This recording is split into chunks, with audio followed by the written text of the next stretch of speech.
റോയിച്ചൻ എന്താ വന്നത്? ഞാൻ വെറുതെ ഈ വഴി പോയപ്പോ. ഈ വഴി പോകുമ്പോഴൊക്കെ വെറുതെ ഇങ്ങനെ വരുന്നത് ശരിയാണോ? ആളുകൾ എന്താ പറയാ? എനിക്ക് ഭാവന ഒന്ന് കാണണം തോന്നി. ഭാവന എനിക്കിഷ്ടമാണ്.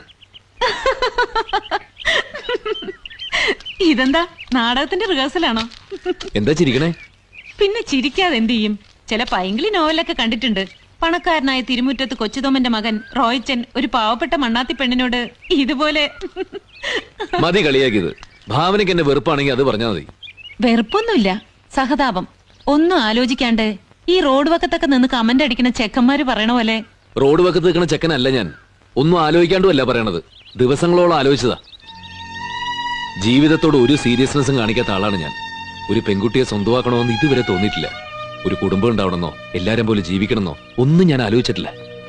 പക്ഷെ ഇപ്പോ എല്ലാം ഞാൻ ആലോചിക്കാൻ തുടങ്ങി, സ്വപ്നം കാണാൻ തുടങ്ങി. സ്വപ്നമല്ല റോയിച്ച ജീവിതം. ഞാൻ പറയട്ടെ, ഒരു പെണ്ണിനോട് തോന്നുന്ന വെറും ഒരു ആഗ്രഹമല്ല എനിക്ക്. എല്ലാ അർത്ഥത്തിലുള്ളൊരു ഇഷ്ടം. ഭാവനയ്ക്ക് എന്നെ ഇഷ്ടമല്ലേ?